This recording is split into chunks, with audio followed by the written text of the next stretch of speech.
lived and worked in Central Australia for 35 years. He founded the Centre for Appropriate Technology and pioneered the development, application and delivery of technology to improve the livelihoods of Australia's remote Indigenous population. He was one of the initiators of the Desert Knowledge Movement, and he was elected as a Fellow of the Academy of Technological Services and Engineering, and he was made a member of the Order of Australia in 2013. Steve Rogers has a PhD in microbial biochemistry. He was for 12 years with CSIRO Land and Water, working on environmental biogeochemistry, ecotoxicity and geomicrobiology. He was CEO of the CRC for Landscape, Environments and Mineral Exploration and Regolith Geoscience. Thank you. In Perth. He's Managing Director of the Parker Centre, CRC for Hydrometallurgy, Mineral Processing. He's a consultant to the mining industry, technology with innovation reviews, Program Leader for the Australian Institute of Marine Science, offshore oil industry and gas industry. And he's now the CSIRO, tell me where my biases come from. The CEO of the Centre for Appropriate Technology since late June last year, and in the spare time he's a volunteer bushfighter. Fred was introduced to all the people who are here as our wonderful plenary speaker. Fred was Senior Australian of the Year last year, and he was founding co-chair of Reconciliation Australia and an early advocate for Aboriginal voting rights. Fred's contributions since 1961 includes helping establish the Aboriginal Legal Service of Western Australia, Federal Minister for Aboriginal Affairs 1978 to 80, a Deputy President of the National Native Title Tribunal, chairing the Board of Desert Knowledge Australia and the Board of Central Desert Native Title Services. And he has a particular interest in how governments often fail those who live and work in remote Australia. And last but not least, Claire Martin. Claire was the first Labor Chief Minister of the NT, 2001 to 2007. She was CEO of ACOS, Australian Council of Social Service, from 2008 to 2010. And she's now a professorial fellow at CDU, currently a journalist, a strategic planner, chair of Territory NRM, Deputy Chair of the Menzies School of Health Research and Director of the Climate Institute. So I think you can see we've got considerable brain power up there in front of you. And so after Bruce has given his keynote presentation, I'll be asking each of the speakers, the panel members in turn, give them about 5 minutes to tell us what's on their mind and then open it to questions from the floor. So Bruce, please. Thanks, Mark, and thanks also to Steve in his absence for giving me the opportunity to lead off in this policy direction session of this conference. I often get caught with acknowledgements of country, but I just say it's a privilege to have been able to get up every day for the last 35 years and work on Arrernte country with Arrernte people. And I just wish more of you had that opportunity to do it. I haven't prepared a PowerPoint. Sometimes I speak in riddles, and it's distracting to have PowerPoints, but I've been defeated by tweet. So bear with me, and if you don't concentrate, you may lose me, but we'll see how we go. Today, I intend to lead you through a reflection on my time in the rangelands in order to explain why I believe we need a more disruptive and innovative radicalisation of the rangelands policy to overcome what I regard as national indifference, and in order that we can reignite national interest and national investment in the rangelands. In his latest book, for those of you who haven't read it, Don Watson talks in The Bush about the opening up of the Australian bush. It doesn't quite make it into Central Australia. But I think he captures in one section of that the nub of the rangelands dilemma. And he says, and you've heard part of this through this conference, only about 15% of Australians now live outside the cities and the essentially suburban corridor. He goes on to say, those coastal suburbs are home not to the descendants of drovers or Anzacs, but ambitious migrants from Asia and the Middle East, with no taste for rural life, no appetite for sagas of male bonding and shearing sheds and creek beds under Banjo Patterson's everlasting stars. He makes one other point in a different section of the book where he says the bush is a social construct as well as an ecological one. And I think we've spent a lot of time talking about both of those at this meeting. But he then goes on, as much as the things that grow and live there, we define it by the people who inhabit it. Now, I came to the Outback more than 40 years ago. The last 35 have been in Alice Springs, and prior to that, there were a couple of years up in Arnhem Land. And in that time, I've observed significant changes to the towns and the people of the Outback. These observations of the dynamics of social, cultural and the economic mix of the Outback form the basis of my reflection this afternoon. As a social construct, the bush, in my particular reflection, is variously referred to as remote Australia, the Outback, the inland, our heartland, or the Australian rangelands. Effectively, anything that sits outside the experience or ambit of the majority of the population who live in the cities and cling to the coastal fringe. I've framed it up that way deliberately, and we'll get to it later, hopefully, or in the panel session. Given this wide definition, it's a paradox that the most significant change impacting on the rangelands over the past 40 years has happened in the western suburbs of Sydney. This reality is, however, not new for members of the Rangelands Society, as I found. The personal reflections of people who've been engaged with the rangelands for a similar period of time to me reveal consistent signs of irreversible change. I went back to the 9th Biennial Conference of the Australian Rangelands Society in Port Augusta in 1996, when Don Blessing conducted a foresight study developing future scenarios for the Australian rangelands out to the year 2010. How did you go, Don? Well, one scenario titled Looking Out was driven by economic returns and individual interests. Under this scenario, good financial returns from industries in the rangelands would enable appropriate investment in human, cultural and ecological resources considered to be under threat in 1996, sort of a kind of a rangelands trickle down. The second scenario was titled Looking In. It was driven by communities and shared values. Under this scenario, empowerment of local communities and reconciliation between Aboriginal and European peoples would provide a platform from which a range of new land uses, products and enterprises could evolve. 10 years later, in 2007, Barney Foran looked for some trends impacting on the rangelands by going back and looking at how those two scenarios had fared in the preceding decade. In that decade, Australia had experienced unprecedented economic prosperity, had engaged fully in the process of globalisation. In 2007, the rangelands were where the mines and some interesting tourism destinations were located. Issues such as national security, terrorism, oil depletion, global climate change and the consumer society in general had seduced most urban Australians to focus mostly on their own personal situations. National and state policies were now dominated by these strong global drivers. Barney's dominant reflection on the limitations of the earlier foresighting exercise was that the events outside the rangelands, many of them global and somewhat random, took the policy focus away from well-designed and defensible future policy options.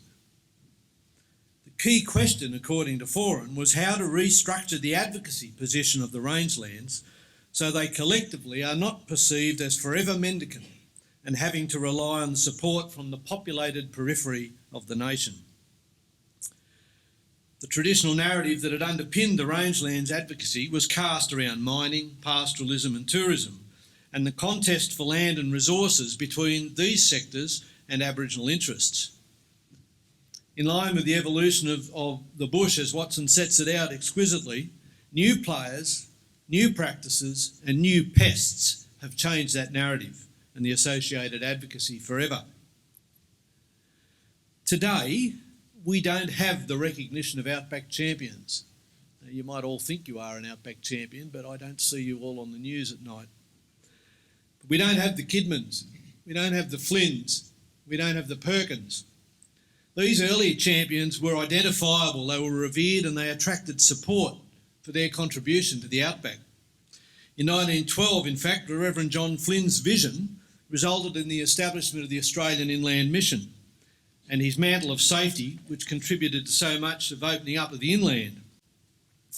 Flynn, in his day, held public meetings where he used his photographs and his gift of storytelling to bring the bush to the people of the cities. He also had a personal relationship with the Prime Minister of the day, which helped, I think. Today, it's much harder to tell that story, and it's often told only in singular crises or, worse now, singular tweets. Today, in 2015, rangelands interests are driven largely by self-interest and international investors, more so than they are being driven by national interest. I think we all now realise that the rangelands are no longer in the hearts and minds of this nation. Guy Fitzharding in 2012 did some more work on future of rangelands. And he said that the rangelands lies not in the hands, the future of the rangelands lies not in the hands of those who live in the rangelands, but in the hands of the wider population who represent the greater political, social and economic power. Fitzharding concluded that the focus on production and productivity alone, without due regard to the changing context in which agriculture exists, especially in the rangelands, will simply be a race to the bottom. Community attitudes have changed. The contribution that agriculture makes to the domestic economy is not what it once was. The economic importance of agriculture to the nation is now small. Gone are the days when the nation rode on the sheep's back. The real value in farm products is increasingly being added post-farm gate, where the goods produced on farms have value added to them by people and industries a long way from the bush. And hence it's currently beyond the ability of the producer to capture that. Fitzharding picks up Foran's key questions, noting that it's essential for the rangelands to speak as a united voice, a voice that promotes the values of all Australians and the values of rangeland landscapes to all, not just the people who live there. Currently, no unified organisation represents what is in fact the bulk of the Australian landmass, and the rangelands are too easily dismissed as unimportant or irrelevant. Now, in these dire circumstances, and I try not to be too pessimistic, Watson actually offers some comfort because he says the bush never stops adapting, both as an environment and as a mental construct. It is impervious to its own destruction. So I take some relief from that, provided he's right. We heard the other day from Barry Trail in the most recent contribution to this conceptualisation or reconceptualisation of the Outback. The Pew Charitable Trust publication on the modern Outback brings together in a very beautiful and graphic way the dimensions of the new modern Outback. It emphasises the integrated nature of the Outback and develops a compelling case for maintaining the conservation values inherent in that Outback. But the Outback is at a crossroads economically and environmentally. Social and economic development is highly dependent on maintaining the natural health of the Outback. The condition of the many landscapes and wildlife species in the Outback are dependent on active human management, as Barry told us the other day. One of the great threats to its nature is now not too many people, but not enough people. People living in and on the country and actively managing it. National policies and economies during the last 150 years have led to altered patterns of people on the land. Technology now exists for people to fly in and fly out of the Outback, or the ability to work it remotely. Much of the Outback now has fewer people inhabiting and actively managing the millions of square kilometres of country. Under pressure of globalisation and market economics, the narrative of the rangelands has changed, continues to change, and with that, the national interest in the rangelands has declined. The Desert Knowledge Movement, the formation of the Desert Knowledge Statutory Authority and the funding of the Desert Knowledge Cooperative Research Centre were grassroots attempts to stimulate new foci on intellectual development in the rangelands. Fortunately, they're not my words, so I'm not being parochial, that comes out of Barney Foran. The Desert Knowledge Movement responded to analysis that suggested a service or knowledge economy was needed to underpin the rise and the fall that the producers faced through their commodity-led economy, the one that largely drove the rangelands. But the social driver for the change to the economic base in the rangelands or in the desert was the startling demographic projection that pointed to a 34% increase in the working age Aboriginal male population by 2016. That equated to some 10,000 jobs across the desert. Where were those jobs? This was done at a time that Rio Tinto employed 7,000 people all up in Australia. So where were those jobs to come from at entry-level positions? So is this policy failure or governance dysfunction? In the Remote Focus report that Desert Knowledge Australia put out, we identified a series of common issues present across remote Australia, whether we're talking with people from the pastoral sector, the Aboriginal sector, the tourist sector, or the resource sectors. The project identified a deep sense of disconnect and discontent throughout the extensive consultations across remote Australia. As Fred said on Tuesday morning, people say they don't get a say in the decisions that affect them. They do not see equitable and sustainable financial flows and better services tailored to their needs. Importantly, they feel excluded from the greater Australian narrative and ignored by a distant public service. You might have heard the message about lifestyle choices. I think you should be thinking more broadly than just Aboriginal reaction to that and response to that as you face your own existence in remote Australia. The Remote Focus report demonstrated that governance arrangements are a threshold cause of policy failure. For that read, we can only do so much in policy based on the governance structure that we've got. Effective governance is needed to deal with the impact of rapid economic and social change in regions. Effective governance can ultimately only be achieved with the active involvement of the affected citizens. But this essential mobilisation is negated by the present governance framework and cannot be remedied within it. Second, policy for remote Australia needs to be separately conceived and framed. In essence, the circumstances and challenges of remote Australia are wholly different from those that confront citizens in metropolitan areas. The prosperous mining precincts, the homeland settlements, and the communal economies and the great pastoral estates all implicate government in a primary economic role, quite unlike the other parts, the coastal parts of Australia. In this region, whether we like it or not, the government is the market. Third, the challenge in designing new policies for remote Australia is a strategic one. Australia's policy system has few, if any, platforms which can host exchanges on complex systemic reform. An appropriate discussion of possible new policy frameworks, one that's sufficiently open to new evidence and new concepts, one that is serial and sufficiently protracted and that is not immediately politicised in partisan debate, is very difficult in the present Australian policy setup. So I asked myself, is there a rangelands narrative? Is there a rangelands vision? Is there a remote Australia narrative vision? Is there an Outback vision? If my analysis and Watson's statements are accurate, a response to our current condition is beyond the ready influence by public policy alone. What is it in the rangelands that remains in the national interest? Will the conservation value of the Outback win through, given the fierce predominance of market-led production on the rangelands and significant indifference in the cities?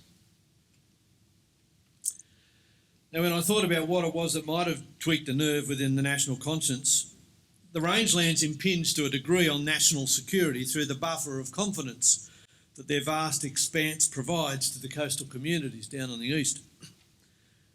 Rangelands also figure in the national conscience through the complexity of issues around the problem of Aboriginal lifestyles as they are perceived by people who live on the coast. Yet, beyond national security and Aboriginal disadvantage, I don't believe there are that many topics that spark national interest in rangelands unless they relate back to some individual's shareholding and their dividends.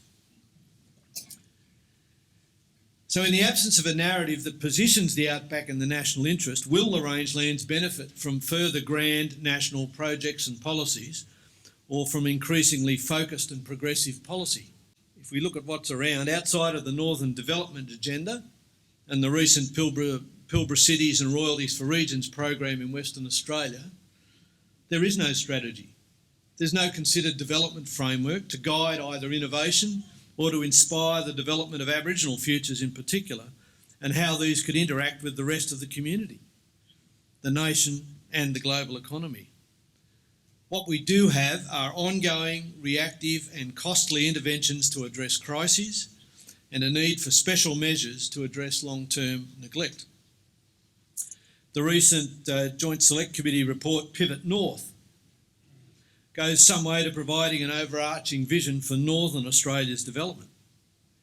It reflects a strong focus on production values and economic land use, and links to the great Asian markets. It is interesting that many of the impediments to development identified in Pivot North align reasonably closely with those identified in 1860 after the northern expeditions out of South Australia. Visions for North Australia are not new and have time and again proven intractable. I'm actually a supporter of it, but I'm just trying to get some common sense into this. Invariably, they're framed around opportunities for trade with the great Asian market. The Northern Territory Plan in 1863 failed. Prime Minister Scullin wound up the North Australian Commission in 1931 because it did nothing but inquire, report and recommend.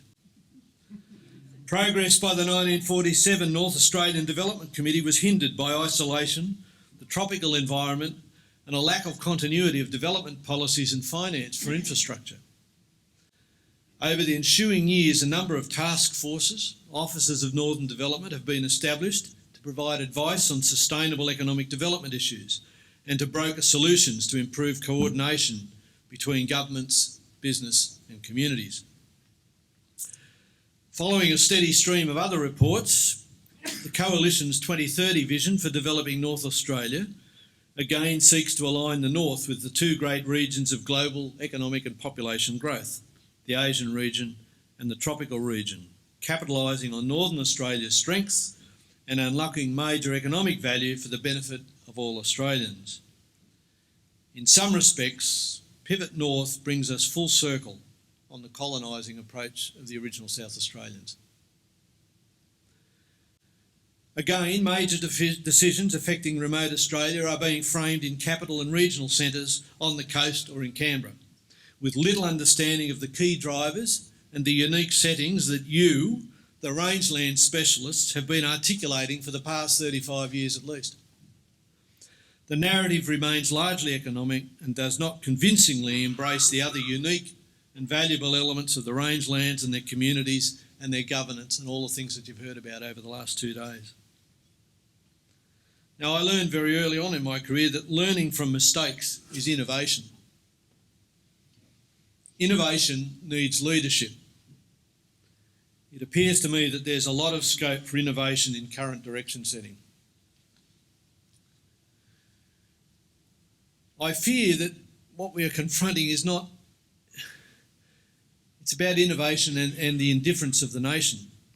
As I reflect on the evolution of ideas and innovations over the past 35 years in the rangelands, I'm doubtful that we've actually got the influence and the voice to impact new policy and to achieve the potential that exists in the rangelands. Reliance on policy alone, I think, has failed the rangelands. We know that policy follows vision and is inspired by vision, and more than anything, that's what we need at the moment. one vision that embraces all of the groups that have presented.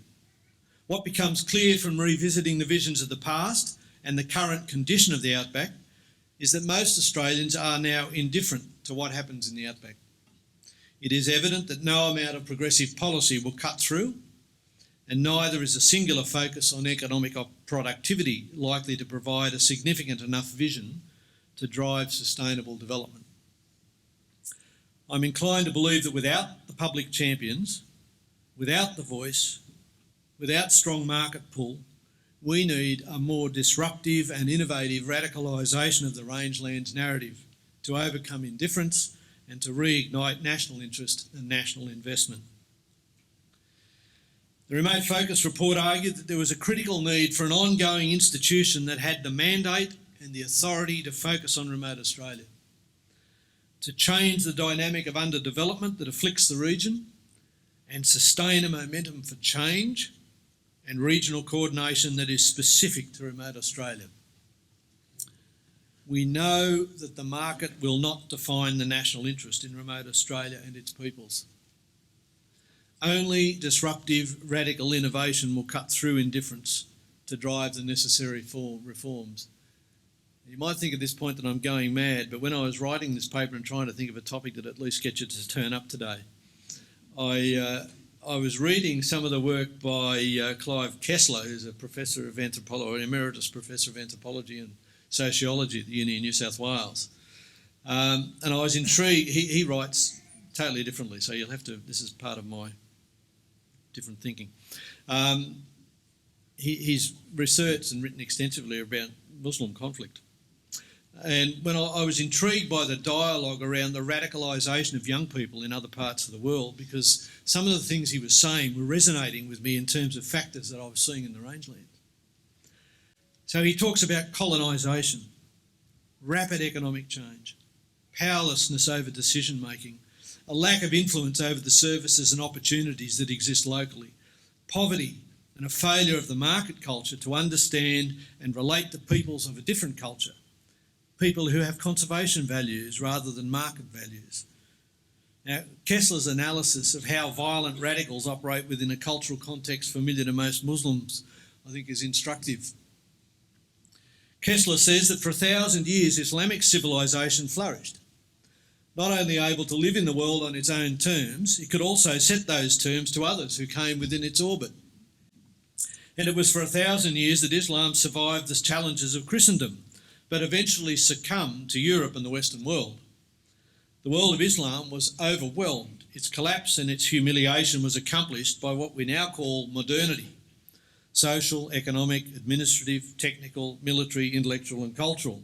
It was defeated by the application of modern attitudes and techniques. It had fallen under European colonial domination. We don't have to argue about that. What we do need to see is that it was the sudden lack of congruence or fit between the religious conviction and the condition of its lands under colonialism that inflicted deep wounds in the heart of modern Islam. Its recent history has been the story of failed attempts to overcome this cognitive dissonance. Under these circumstances, people seek to act forcefully to set things right again. They rage against history, they adopt radical and disruptive solutions in the hope of significant change. Now, you may well have written me off after all of that, but that's what sat behind my sense that more of the same isn't going to cut it. There's got to be something. You've got to be challenged to be radical. You don't have to line up with a gun, but you need to be challenged to be radical in your thinking about the future of the space that you're all actively committing your time to. Radicalising the rangelands, disruptive innovation and a settlement strategy for remote Australia. It seems inconceivable that the nation would empty out the Outback or turn its back on those who reside in the Outback, although I'm sure there are some Aboriginal people who are now questioning that. It seems inconceivable that the Outback, without significant government intervention, will generate anything like the number of jobs required to attract Aboriginal people into full economic participation, if they choose to go that way. The desired improvement in social cohesion the reduced income differentials, the increased choice and opportunity for individuals living in the rangelands requires an overarching and shared sense of vision and purpose. It's difficult to see a way of moving from welfare or subsidy to a normalised model without some form of radical innovation. Someone put it to me the other day, why do I continue putting myself behind the 8 ball by referring to remote Australia, or the Outback, or the inland, or the rangeland? Words and concepts that are largely alienating. Their view was it's no wonder people are reluctant to embrace what we offer. One radical innovation would be to rebrand the rangelands. What is the role and the position of a rangeland society in the 21st century? I saw the other day lots of NRM logos. And if I wear my cricket hat, which I tend to wear a lot these days, each one of those logos would at least have some sort of shield that was the same, recognisable around it, so you build a corporate strength by having all the disparate parts at least pulled together into some branding, marketing approach. I personally believe that there are 3 connected innovations that would disrupt the current pattern and offer incentive for investment. I'm not... Fred talked about Pollyanna. I probably am the Pollyanna of the group, but here we go at any rate. The first, and these would disrupt the pattern and offer an incentive for investment. The first would be the establishment of an Australian Outback Commission that would create a multi-jurisdictional framework to set in place a process to achieve a vision that both Indigenous and non-Indigenous people would acknowledge as providing a strong sense of purpose in the national interest. In effect, it provides a framework or a platform for common accountability and provides a working strategy for the investments in people and place over the next 50 years. The second thing I would do is to establish an Australian Outback Trust Fund, which could provide the capital investment to permit a new future to be truly realised. This would be established through collaborative state, territory and federal legislation, possibly modelled on something like the Alaska Permanent Fund, with the power to levy rents on all uses of natural resources in the Outback zone. The trustees would be constrained by a charter to invest the financial capital from those levies to the best effect in environmental, social, human and physical infrastructure of the Outback. The trust beneficiaries would be all the people, or defined as all the inhabitants of the Outback. And the third thing I would do would be to use both of those structures to prepare a national Outback development plan that provides the vision for a strategic network of settlements, of population and governance across the breadth of the Australian Outback, that taken together would provide the safety, the security and the services to all Australians in the national interest. The plan should be accompanied by a 50-year investment strategy. Maybe that's not radical.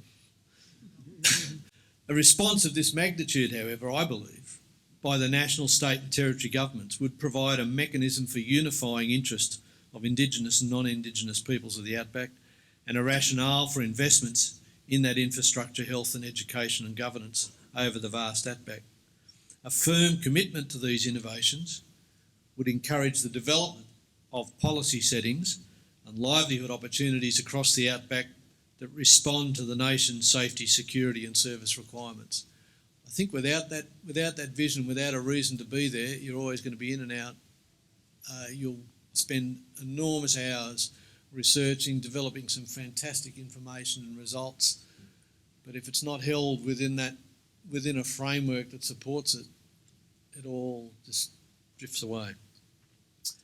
So given the disparate nature of the groups represented here and the other stakeholders of the Outback who aren't here, how do we give this a nudge?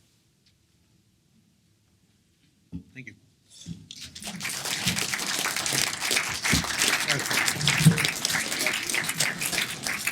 Well, thank you very much, Bruce. I think as hoped, you set the scene for a very good discussion.